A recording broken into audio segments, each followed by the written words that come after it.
pasar directamente a la barra y nos saltamos el protocolo.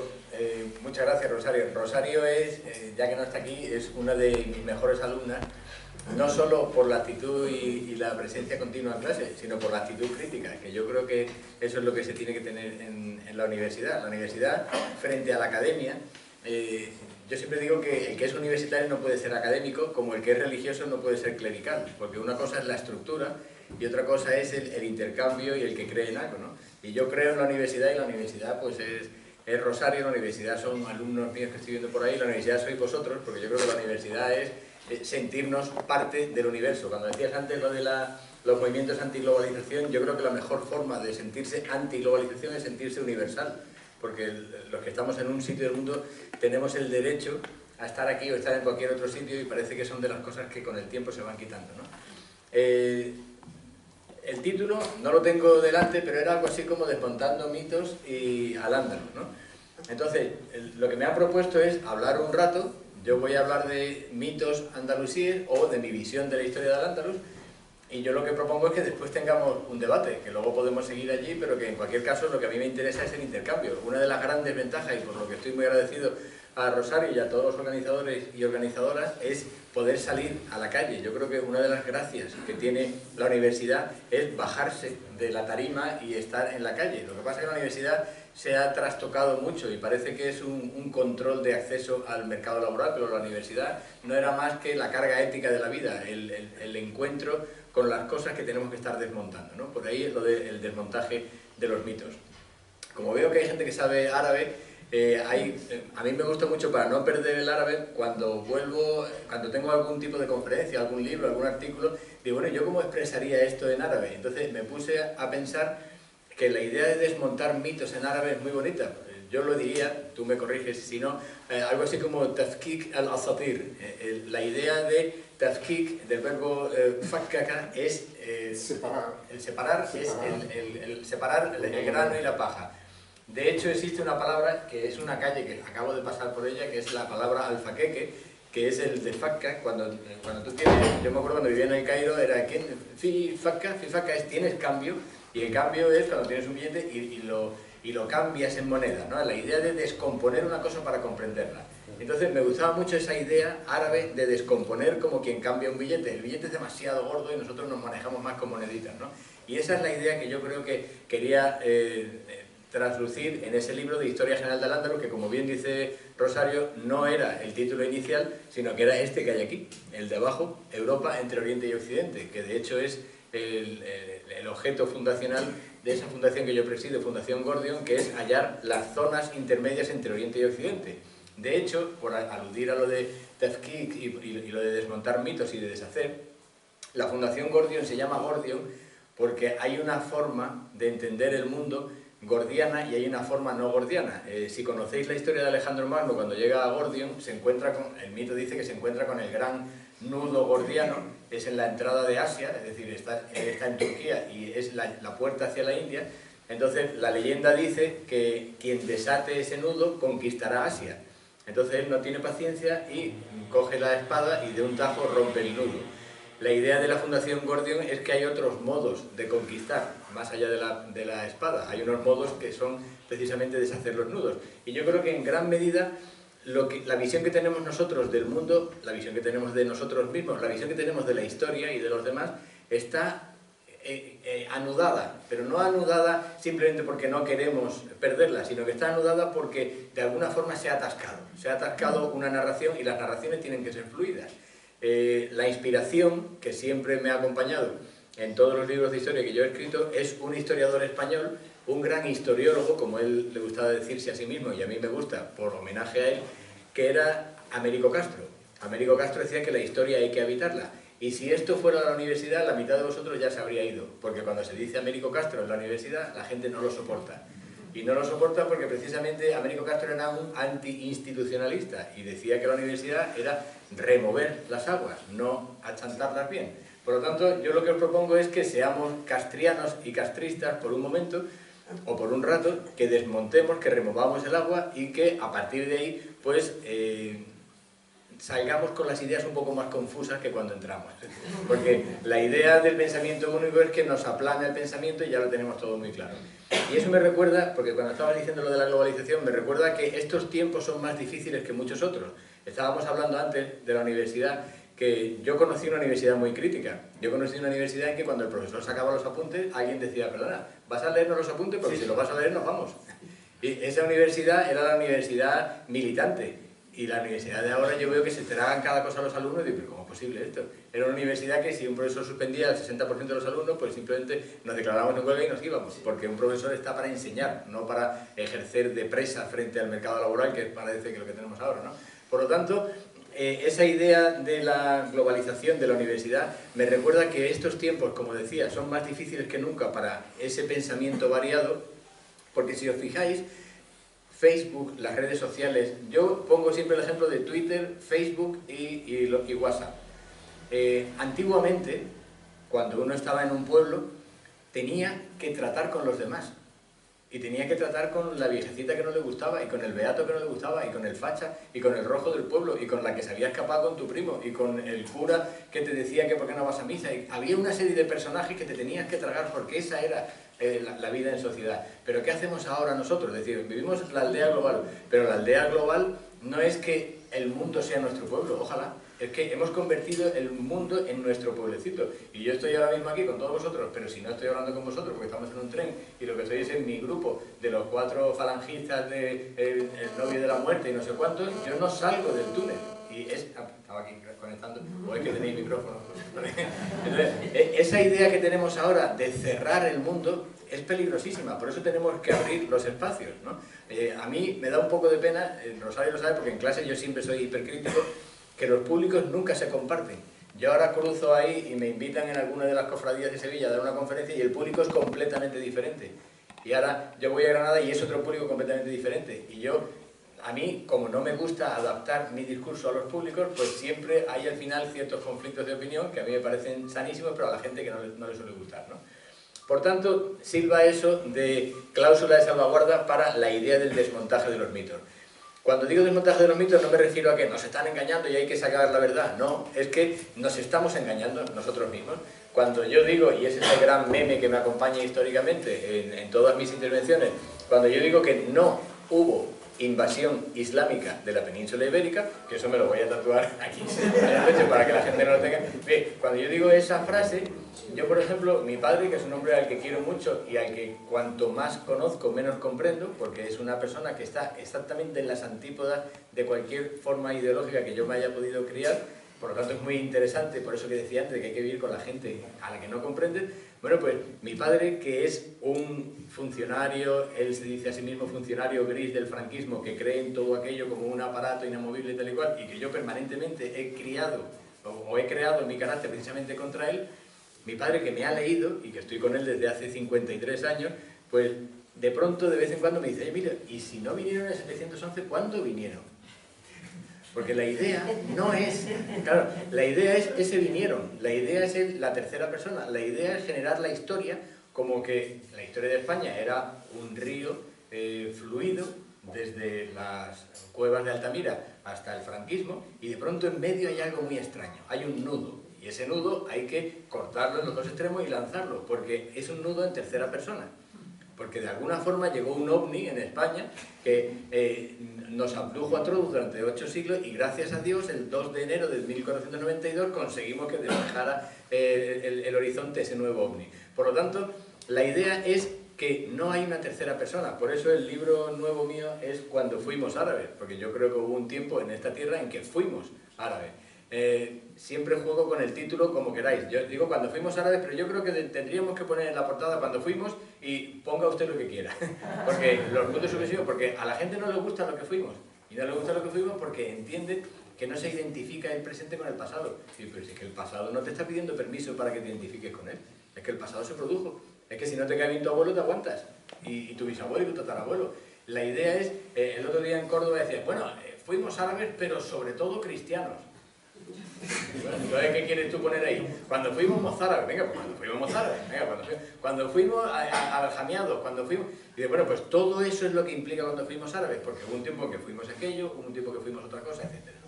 Bien, la idea esa sirva solamente para empezar una secuencia que yo os propongo cronológica de una serie de puntos en los que yo creo que habría que desmontar determinados mitos, ¿de acuerdo? Si me pongo muy pesado lo veré inmediatamente en vuestro lenguaje corporal y paso al siguiente. Y si ya es irremisible, pues decimos que se ha terminado y se acabó.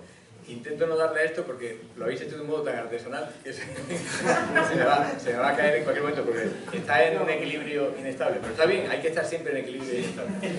Bueno, primer mito, decía, aquella tercera persona, aquel 711, bien, en el año 711 no existía el Islam. Ya está, se acabó. Bueno, nos podemos levantar y nos vamos. Entonces, la invasión islámica de la península ibérica es una estupidez. Yo siempre he sido muy educado, pero como ya no están siendo tan educados cuando lo critican, vamos a empezar a subir la apuesta. El que diga la invasión islámica no tiene ni idea de historia. ¿Por qué? Porque no existe el Islam. Eso, el otro día, con un amigo que está haciendo unos juegos de internet, un informático, bueno, él es profesor de audiovisual y está creando un juego sobre Al-Ándalus y estamos trabajando juntos, decía que hay cosas en la historia que se califican de un modo que en lingüística se llama un retrónimo. ¿Qué es un retrónimo? Hoy lo estaba hablando con Alicia, una doctoranda que está por ahí detrás. Un retrónimo es una palabra que hemos inventado ahora para una realidad que entonces no existía. Y él pone dos ejemplos muy elocuentes. Uno, el cine mudo. Bueno, el cine mudo era un cine. Lo que pasa es que cuando salió el cine sonoro dijeron, ah, el anterior es el mudo. Pero la gente que hacía cine sin sonido no decía, hola, soy un director de cine mudo. Igual que Leonardo da Vinci no iba por ahí diciendo, hola, soy un polígrafo renacentista. No, él simplemente estaba en su tiempo y después le ponemos la etiqueta. El segundo ejemplo es la Primera Guerra Mundial. La Primera Guerra Mundial era la Gran Guerra, pero como hicimos una segunda, pues entonces le llamamos a la primera, la primera. Por lo tanto, la gente que vivió ese tiempo no se definía a sí mismo como lo estamos definiendo ahora. Ni la gente que hacía cine en aquel tiempo se definía a sí mismo como lo hacemos ahora. Conclusión, la historia no es solamente lo que pasa, sino cómo llamamos a lo que pasó. Y por tanto, muchas veces aplicamos lo que yo cuento en los libros, que es la narración retrospectiva. Hoy cuento y visto de personajes de hoy en día a cosas que ocurrieron entonces. Como podéis comprender, cuando sale la Macarena en Semana Santa, no va vestida como las judías de Palestina. ¿En qué momento se vistió a la Virgen María como si fuera Isabel la Católica? Pues en el momento de Isabel la Católica, no en el momento de... ¿Es históricamente ajustado ese traje que lleva la Virgen María, la Macarena, en esa? No, no lo es. Es un trampantojo, si queréis. Es un retrónimo. Pero nos acostumbramos a esa acuñación. Yo podría cambiarle, podría proponer que saliera en vaqueros, podría, porque sería igual ajustado a la historia. Quiero decir que hay determinadas cosas que en el momento en que lo propongas genera una ruptura en el modo en que tenías de interpretar la realidad. Eso se llama un paradigma. Entonces, ¿por qué hace daño que digas no hubo invasión islámica de la península ibérica? Porque teníamos un paradigma. Ese paradigma es una cosa en la que nos han criado.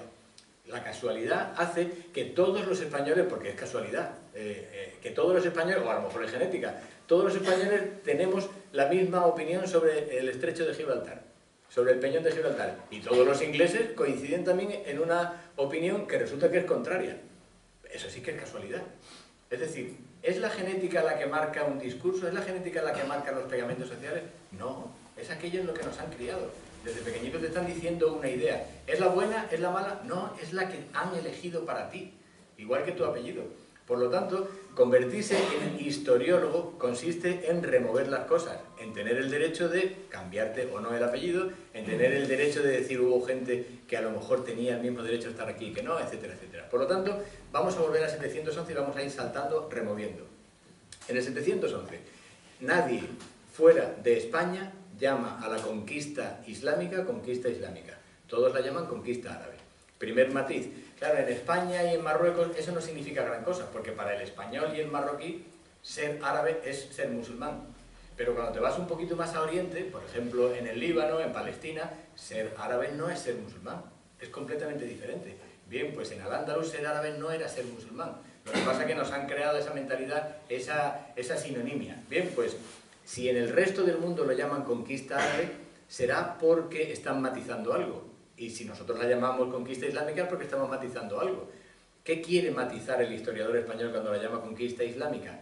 Que la nación que hemos forjado, el Estado que hemos forjado, es nacional católico, desde 1492 si queréis.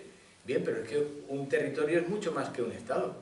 Nosotros vivimos en un Estado, pero mañana podemos vivir en otro. Hay gente que no es capaz de ver que mañana puede ser un Estado diferente, pero los Estados cambian. Igual que yo puedo cambiar de nacionalidad, o de sexo, o de religión. Por lo tanto, la idea, incluso yo creo que los Estados tienen un proceso mucho menos conflictivos, porque en realidad son entidades mucho más movibles, lo que pasa es que hay que verlas en la historia. La idea que yo tengo del Estado no puede ser la idea que tengo de la cultura y del territorio, o del pueblo, son entidades completamente diferentes. Luego, vamos a olvidarnos ya del sentido positivista aplicado a las ciencias políticas, porque Estado, nación, cultura, religión, no puede ser lo mismo. Vivimos en un mundo dislocado desde 1948, en el que resulta que por tener una religión te mereces un Estado. Eso es una estupidez, nunca había sido así. En 1948 se crea un Estado confesional y a miles de kilómetros se crean dos más, la India y Pakistán. Eso no había ocurrido nunca en la historia. Sin embargo, a partir de entonces nos empiezan a convencer de que hay unas naturalidades estatales asociadas a una narrativa de la historia. En el 711 decía, no hay conquista islámica. ¿Hay conquista árabe? Bueno, si lo pone, es que la habrá. Ya, pero ¿dónde lo pone? En las crónicas árabes. ¿Y en qué año se escribieron las crónicas árabes? La más cercana a los hechos, en torno al 850-900. Eso es una fuente primaria. Si hay historiadores en la sala, pueden saber la diferencia entre fuente primaria y fuente secundaria. Eso es literatura. Eso es pura literatura. Por lo tanto, eso, la conquista islámica, la conquista árabe, el periodo de las conquistas, singular o plural, hay 1,5 siglos en el Mediterráneo de conflicto permanente asociado a que un imperio bizantino, otro imperio persa, se repliegan después de una larguísima guerra fría de más de 150 años. El nuevo orden que se abrirá paso en 150 años se llamará Islam, pero eso no es una religión. Por eso yo siempre hago hincapié en que Islam son 3 cosas diferentes. Es una religión, y esa no va a cambiar, es una cultura que nació en el año 800, y yo creo que esa cultura, en tanto que universal, dejó de funcionar en torno a principios del siglo XX, en 1924, yo suelo decir. Y es una tercera cosa, el Islam es hoy por hoy una colección de pueblos, de sociedades que se presentan a sí mismos como musulmanas. El Islam contemporáneo no tiene nada que ver con el anterior. Y el ejemplo que yo siempre pongo en los libros es cuando fui a Pakistán, a la ciudad de Lahore, a dar una conferencia, y el rector de Lahore me dijo, oh, tú vienes de Sevilla, Al-Ándalus, qué grandes cosas hicimos en Al-Ándalus. Los pakistaníes, ahora los que hicieron la Alhambra, los que hicieron... Pero resulta que si yo me voy ahora mismo a Madrid, a la Academia de la Historia, me van a decir que la Alhambra no la hicieron los granadinos, la hicieron los musulmanes.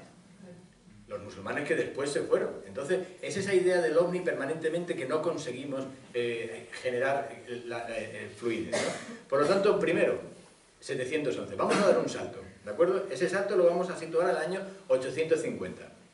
En el año 850, en Córdoba, resulta que unos tipos se dejan matar por su religión, ¿vale? Son los primeros mártires, se les llaman los mártires de Córdoba. En los libros de historia se les llama mozárabes, pero está mal puesto el nombre mozárabe, porque si tú le dices a Eulogio de Córdoba o Álvaro de Córdoba, que son los que murieron ahí, o a Esperaindeo, o hasta 50 monjes que murieron en Córdoba por sus ideas, si les dices que eran mozárabes, se remueven en su tumba, porque lo último que querían ser era árabe. Y en árabe, musta'arab es arabizado. Por cierto que en Palestina hoy día musta'arab significa algo diferente, es un cierto colaboracionismo con Israel, ¿de acuerdo? O sea que musta'arab siempre ha tenido un matiz de quinta columna. Bien, pues musta'arab, ser arabizado, era lo que estos tipos no querían, porque ellos querían que la misa siguiera siendo en latín. Bien, si la misa sigue siendo en latín, o si una persona quiere que la misa siga siendo en latín, ¿por qué lo quiere? Porque está dejando de ser en latín la misa, no porque no te dejen celebrar la misa. Álvaro de Córdoba y Eulogio de Córdoba lo primero que hacen es ponerse en huelga, y Eulogio lo primero que hace para fastidiar es dejar de consagrar. Fijaos el miedo que puede sufrir un poder islámico instituido en Córdoba si un cura dice, pues dejo de consagrar en la misa, entonces se tiembla el Estado. Es absurdo, la gente no ha leído realmente lo que significa eso. ¿Qué le está pasando a Eulogio de Córdoba? ¿A quién le afecta que deje de consagrar en la misa? A los propios cristianos. Está en guerra con su propio obispo. De hecho, en las crónicas de Eulogio de Córdoba, a quien él teme es al obispo de Sevilla. Y el obispo de Sevilla llega allí y mete en la cárcel a cientos de curas. Es un conflicto interno cristiano. Y es de tal envergadura que el que manda en Córdoba, y estoy diciendo el que manda en Córdoba para no decir su título hasta el final, el que manda en Córdoba dice, señores, os tenéis que poner de acuerdo, vamos a tener un concilio, un sínodo de obispos, y os ponéis de acuerdo, y lo primero que vais a decir es que está prohibido morir en nombre de la religión. No puedes matarte por la religión, tú no puedes forzar que el ejército o la policía acabe ajusticiándote porque empiezas a ofender determinadas cosas. Bien, ese señor que está al frente de ese sínodo, que es el que manda en Córdoba y el que manda en la mayor parte de la península ibérica, escribe y firma como Rex Hispaniae, rey de España en latín. Bien, pero ese señor, ¿quién es? En las crónicas aparecerá como Muhammad I, o algunos lo adelantan, Abderramán II, pero las crónicas muy posteriores, en aquella época, todavía ese señor está en latín. Por lo tanto, ahí hay algo conflictivo. El Islam, como religión, se ve que está cuajando. La arabización de la península ibérica está cuajando, pero no de la noche a la mañana. En el año 850 todavía no está arabizada la península ibérica. Y cuando en el 929 Abderramán III crea el Califato de Córdoba, la península ibérica todavía no está arabizada. Por lo tanto, la historia no es portazos, la historia es transiciones enormes, pero nosotros queremos los portazos. ¿Y por qué queremos el portazo del 711 a pesar de la evidencia de que ni 150 años después hay una presencia viva de un poder extranjero? Porque eso es lo que... ¿Por qué? Porque queremos cerrar la historia de ese capítulo llamándola Reconquista. Y si es reconquista, necesito una conquista, porque si no estaríamos haciendo el tonto llamándolo. Ortega y Gasset decía, de hecho, que una reconquista de 8 siglos es bastante fracasada. O sea que 8 siglos reconquistando, lo mismo no era la misma gente que empezó. O sea, lo mismo había ya algún cambio. Bueno, pues en esa reconquista que nosotros estamos jugando a que es el núcleo fundacional de nuestra nación, hay un personaje que se llama Pelayo, que se construye a la medida de la dicotomía norte-sur, y hay una identidad de este país en el que vivimos, que es España, en el que nosotros resulta que venimos de ese tipo. Y de hecho, cuando decía Rosario, que yo he estado, casi 9 años han sido lo que he estado yendo a Oviedo, a los premios Príncipes de Asturias, la gracia del asturiano siempre es decir, Asturias es España y el resto, tierra de conquistas. ¿De acuerdo? ¿Por qué dicen eso? Pues porque en todas las historias desde arriba, el núcleo, siempre se hace el efecto dominó. La historia nunca se hace a efecto de subidas de marea, que es como realmente se produce, sino efecto dominó. Pelayo aguantó ahí el tío como un machote y sus hijos también aguantaron y el siguiente tal y cual, se crea el reino de Asturias, lo hereda el reino de León, se recomponen los reinos de los alrededores. En el año 1000 Almanzor golpea de tal manera al norte que consigue que todos ellos tengan una cohesión interna. Perfecto, se ha hecho el efecto dominó desde arriba, se ha escrito la historia de España desde el norte sin mirar lo que está pasando en el sur. Bien, pues la primera vez que se escribe algo sobre el norte está en las crónicas albeldenses. Hay una serie de crónicas en el norte que se conocen genéricamente como crónicas asturianas. Las crónicas asturianas están escritas a la medida del reino de León y de Asturias que tenemos que hacer que vengamos de ahí. Son crónicas que se empezaron a redactar a finales también de los 800, ¿de acuerdo? Bien, en esas crónicas hay arabismos. ¿Qué significa eso? Que ahí ya había gente del sur escribiendo una historia. Ahí ya había gente que no estaba contenta en el sur y estaba queriendo escribir otra historia. Porque al final nosotros podemos escribir la historia o la contrahistoria, y ahí ya había gente que no le estaba gustando lo que pasaba en el sur. La convivencia no es todos de la mano echándonos flores, la convivencia es aguantarnos. La convivencia es el Parlamento en Madrid, la convivencia es el matrimonio, la convivencia es la Junta de Gobierno de la facultad, la convivencia es en cualquier departamento. La convivencia sería el grupo de WhatsApp del que no me puedo ir y en el que está mi padre y el obispo de Córdoba. Eso sería la convivencia. Pero hemos decidido que la convivencia es todos exactamente igual. Ese es el pensamiento único y esa no es la realidad. Cuando la gente se pregunta, ¿hubo convivencia en Al-Ándalus? Por supuesto que la hubo, pero no al modo absurdo y borrachuzo que tú consideras que estaba todo el mundo como en un fumadero de opio. No es esa la idea. La idea es una tensión. La convivencia es siempre tensión. Y la tensión es entre antagonistas. Esa medida a la que yo decía que se hace la historia de España desde el norte, se hace contra otra historia de España. Hay dos intelectuales en torno al 98 y el 27, que son Unamuno y Ángel Ganivet, que tienen un intercambio de cartas, muy poco antes, de hecho, del suicidio de Ganivet, y están hablando de la idea de España, el famoso me duele España que estamos heredando porque el hecho imperial, tal cual, y Ganivet le está hablando de una España, Unamuno le está hablando de otra España, y hay un momento en que se dicen honradamente, es que yo no conozco el país del que estás hablando. Es que visto desde arriba se ve una cosa diferente, visto de abajo se ve otra cosa completamente diferente. La historia es siempre un constructo, y ese paradigma en el que nos han educado es el que nos sirve a nosotros de atalaya para comprenderlo. Bueno, pues la historia de España jamás se ha escrito desde el sur. Nunca se ha escrito desde el sur. Nunca se ha escrito de Andalucía. Nunca se ha escrito la historia del idioma español diciendo que la mayor parte de los hablantes del español no pronuncian la Z y no dicen las S al final. Eso no se escribe en ninguna parte. En el telediario no se corresponde el acento con lo que habla el español en toda la parte de América, Canarias, Andalucía, etcétera, etcétera. Porque se ha hecho todo a la medida de Valladolid, si queréis, a la medida del norte, a la medida de un discurso. Todos somos Pelayo. Y eso es un absurdo. Es un absurdo porque no se convive con tu propia historia, ¿no? Decía que podíamos hacer una serie de catas en la historia y he dicho el 711 y el 850 y tantos. Vamos a avanzar un poco más hasta el punto de llegar al año 1248, ¿de acuerdo? En 1248 pasa algo en esta ciudad, y es que Fernando III, si lo llamamos con un retrónimo, decimos San Fernando, pero en aquel momento no era San Fernando, lo hacemos después San Fernando, ¿de acuerdo? Él en ese momento es el rey de Castilla, y entra en Sevilla, ¿de acuerdo? Bien, en las crónicas de la historia de España se llama a esa conquista conquista castellana. Pero nosotros empezamos a pensar en ella mucho después como conquista cristiana, y así se ha quedado nuestro discurso. ¿Por qué es conquista cristiana? Ah, porque San Fernando era santo, entonces me imagino que él iba con agua bendita convenciendo a la gente. Pero esa no es la historia real. La historia real es que el 60% de las tropas de Fernando III eran musulmanes, porque su aliado era el señor de Arjona, futuro rey de Granada. Y hay otra cosa que hay dos historiadores contra los que yo siempre escribo. Ojo, yo cuando escribo contra alguien es porque me merece el máximo respeto. O sea, yo creo en esa... Lo que a mí no me gusta es, y yo me temo que a eso sí yo soy un poco agresivo, al que me critica tirándome una piedra por detrás y saliendo corriendo, yo le llamo siempre payaso.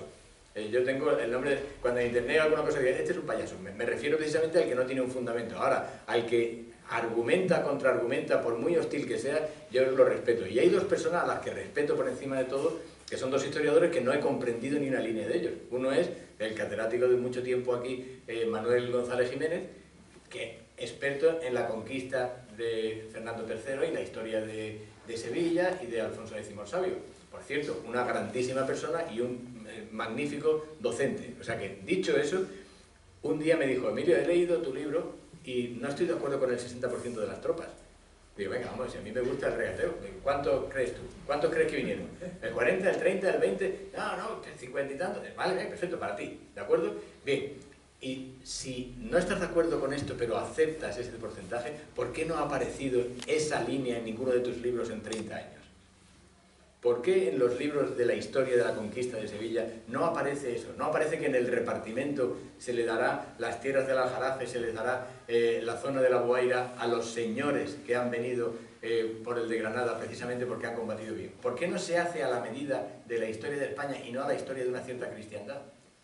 En el año 1360 y tantos, Pedro I, el cruel a veces el justiciero, según la historia que estemos leyendo, construye un palacio. En ese momento la gente sigue rezando en el templo que era la antigua catedral de Sevilla, porque todavía no se ha tocado ni una piedra, y no se hará hasta 1400 y pico. No se cambia la fisonomía de un pueblo. Y Pedro I, cuando planta esa gran fachada que podemos ver en el patio de la Montería del Alcázar, de los Reales Alcázares, pues escribe toda esa inscripción diciendo yo soy Pedro tal y cual. ¿Y en qué idioma lo escribe? En árabe, porque es el idioma de su pueblo. Por lo tanto, esa Sevilla todavía es árabe. Y ese palacio, que todavía es de arte andalusí, para descomponerle un poquito y quitarle esa pátina de arte andalusí, no vaya a parecer que sea arte islámico, le llamamos mudéjar, porque el mudéjar, que es un tipo de población, la gente que se quedó con religión islámica en zonas cristianas, esa colectividad, resulta que le llamamos con ese nombre, que es sociológico, a un tipo de arte. Y entonces cuando empezamos a liarla, y empezamos a decir que hay un autoctonismo que no tenía nada que ver ni con la religión ni con lo andalusí, y lo hacemos a propósito, a la medida de un país que no mira a su pasado, sino que mira a un presente continuo, que es el presente continuo de la toma de Granada. La toma de Granada o uno de los dos bandos de la guerra civil, que es lo que siempre nos ha estado acompañando en esta historia, a la medida siempre del norte. Por lo tanto, Pedro I, estamos hablando de 1350 y tanto, 1360, Alcázar de Sevilla, estamos hablando de que han pasado 100 y pico años, 120, si no me falla la memoria, desde la conquista castellana de Sevilla. Pedro I le hace el gran favor de su vida a su amigo el rey de Granada porque le corta la cabeza a su oponente, porque es su aliado. Y entonces lo cita tal y cual, hay un acto ahí auténtico de Juego de Tronos y en una tienda de campaña se lo carga. Bien, en segundo historiador que yo decía, que puedo respetar pero no comprendo en absoluto, es Miguel Ángel Ladero Quesada. Miguel Ángel Ladero Quesada, al tiempo entre la conquista de Sevilla y la conquista de Granada, le llama la paz improbable. ¿Por qué le llama la paz improbable? Porque él se ha leído el final de la historia. Él sabe que al final toman Granada. Entonces piensa que está todo el mundo en Sevilla diciendo, cuando no miren los de Granada vamos para allá. Pero esa no es la realidad. La realidad son 2 siglos y medio de convivencia pura, de tierra de frontera. Todos los pueblos que se llaman de frontera eran tierras de alfaqueque, que yo decía antes, de intercambio. Tierra de alcabala, de pagar unos impuestos para pasar para allá, para acá. Tierra de transmisión de conocimiento. De toda la puerta que venía de Oriente, que es todo el último reino de Granada, que lo llamó Emilio García Gómez la última gota del limón andalusí, porque ahí rezuma todavía todo lo andalusí, y todo Oriente está viniendo por ahí, el papel está entrando por ahí, la seda está entrando por ahí, los esclavos, por mucho que no nos guste hoy día, pero era un comercio floreciente entonces, la sal, todo está llegando desde allí. Y Granada es el último reino musulmán, porque ahí ya sí podemos aplicar lo de musulmán cuando se está destilando el final, aunque dentro haya muchos cristianos, el último reino musulmán de Occidente, igual que Bizancio es el último reino cristiano de Oriente. Y en 1453 y 1492, esas 2 últimas representaciones de la religión del otro sitio caen. Y a partir de entonces hemos decidido, y esa es nuestra visión del mundo, que Oriente es para los musulmanes y Occidente es para los cristianos. Pero esa no fue la Edad Media. La Edad Media fue una zona de mezcla. ¿De acuerdo? Por lo tanto, insisto que esa idea es ya de una historia moderna, no una historia medieval. La historia medieval era moderna. Vamos a hacer el siguiente salto. El siguiente salto va a ser ya ese 1492. En 1492 se produce la toma de Granada, el 2 de enero. Bien, la persona que planta el pendón de los Reyes Católicos en la Torre de la Vela se llama Hernando de Talavera. Hernando de Talavera es un obispo, va a ser el primer obispo de Granada, y es consciente de la misión que tiene, y es evangelizar a los granadinos. Él ha estado en Sevilla evangelizando a gente. Ojo lo que significa que en 1490 y tantos esté todavía queriendo evangelizar a gente en Sevilla. Es una evidencia de que no está todo el mundo evangelizado. Tener en cuenta que en la historia lo más elocuente son siempre las prohibiciones o los pequeños cambios. Si aquí, yo siempre lo digo en clase, si aquí hubiera un cartel de prohibido fumar, lo entenderíamos, porque aquí se puede fumar. Pero si aquí hubiera un cartel de, por favor, no aparcar aquí aviones, o sea, no atracar aquí barcos militares, pero ¿esto qué aparece aquí? Eso no tiene sentido. ¿Por qué? Porque nunca aparece una prohibición que no se pueda hacer. Se prohíbe lo que se puede hacer y no se debe. Por lo tanto, cuando a lo largo de la historia vemos las prohibiciones, vemos la gente lo que está haciendo. Bien, pues si hay un tipo que tiene un encargo directo de la reina Isabel de convertir a la gente en Sevilla, es porque la mayor parte de la gente no estaba convertida. Y este tipo, cuando va a Granada, consciente de las capitulaciones de Santa Fe, en las cuales se estipula que Granada deberá respetarse después su religión, su cultura y tal y cual, consciente de todo eso, aprende árabe. Y al primer chaval que coge, que lo cristianiza, lo va a educar, es un joven que lo va a educar en el cristianismo, lo va a educar en la lengua española, y ese señor que se llama Pedro de Alcalá le ayudará a convertir a la gente.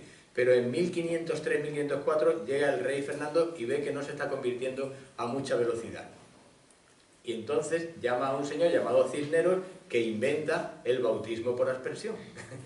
Que básicamente coger agua y decir, ya está. Y entonces, claro, las cifras no engañan. Hernando de Talavera había convertido a 300 en 3 años. Y este tipo ha convertido a 3000 en una mañana. Es mucho más. ¿De verdad vosotros creéis que eso es la prueba de una conversión? Eso no es una prueba de conversión, eso es una narrativa de conversión. Por lo tanto, toda esa España nueva cristiana va a estar fingiendo todo lo anterior. ¿De acuerdo?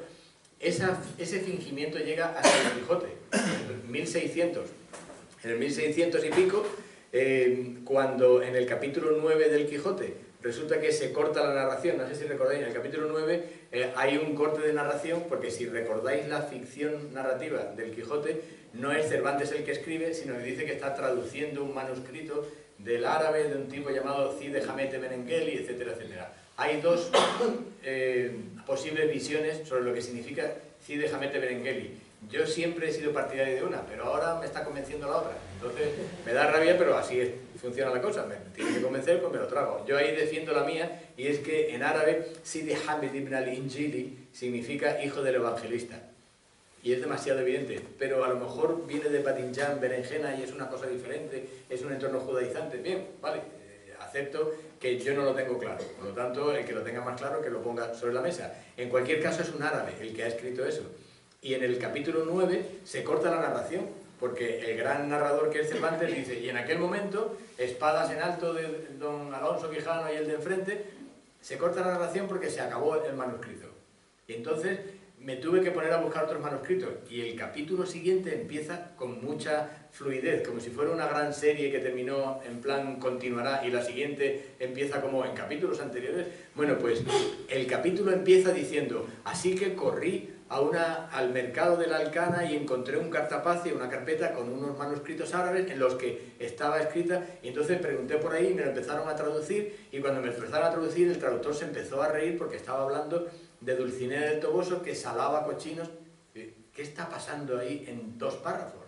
Está pasando que en el año 1600 hay manuscritos árabes por los mercados, en el año 1600 puedes encontrar rápidamente a quien te los traduzca, y el que te los traduce se ríe porque reconoce a una morisca, porque los moriscos son los que fingen que utilizan el cochino delante de su casa y los exponen bien ahí para que los demás no sospechen lo que son. Es la España de la sospecha, es la España del ocultamiento, es la España elocuente en la que fuimos una cosa y ya no podemos serlo nunca más. Por lo tanto, nuestra historia, lo que tiene en medio no es un ovni, lo que tiene en medio es un tapón de memoria. Y ese tapón de memoria se puede quitar y simplemente hacerlo de un modo más fluido. Pero ¿por qué no quitamos ese tapón de la memoria? Os aseguro que si en vez de ser árabes hubiéramos sido daneses, la historia estaba ya de otra manera. Venderíamos cascos vikingos por todos los puestecitos de por aquí. Porque el pueblo vikingo es sexy, porque son rubios, altos y forman parte de la Comunidad Económica Europea, bueno, de la Unión Europea. Pero el Islam que vemos en televisión no nos gusta. Y hemos decidido que ese magma que lo abarca todo, lengua, cultura, religión, civilización, que es el Islam, es un gran globo extraño que hay en medio del globo terráqueo que no nos gusta, aparezca cuando aparezca. Y hemos metido en ese globo todo, de tal manera que si un tipo con barbas atropella a 10 personas en una calle atestada de gente, es un delegado regional de Al-Qaeda en España, pero si lo hace un tipo rubio, alto con los ojos azules, es un tipo un poco desequilibrado. ¿De acuerdo? Y esa es la historia que estamos escribiendo. Y permanentemente estamos regurgitando esa historia. Por lo tanto, mi propuesta en general de desmontar mitos no significa yo tengo la verdad, tú tienes la mentira. Yo lo que significa es aquí hay algo que no huele exactamente a lo que debería oler. Cuando Sebastián de la Obra, que es un amigo cordobés que tiene la casa sefarada allí, dice que los judíos, algunos de ellos pisaban la cárcel porque en misa, cuando decían Virgen María, Madre de Dios, hacían algo así. Entonces decía, ¿tú qué has dicho? ¿Qué has dicho? Y lo que estaban diciendo era Virgen María, Madre de Dios y prima nuestra. Y prima nuestra era porque la reconocían como judía. Toda nuestra historia, y nuestra historia nos ha hecho creativos precisamente por eso, toda nuestra historia está basada sobre fingimientos, sobre el modo en que no puedo decir exactamente lo que soy. Y yo tengo en mi propia familia el ejemplo cercanísimo de que un antepasado, no lo voy a ubicar demasiado porque hay gente cercana, un antepasado concreto, pues no se sumó al movimiento, porque nosotros llamamos muy bien a las cosas después, no se sumó a esa insurrección militar, pero que después se llamó movimiento. Era un militar leal a su patria, de hecho, porque era un tipo que había combatido y había muerto gente y estaba herido y tal. Pero este señor no quiso sumarse a un golpe de Estado.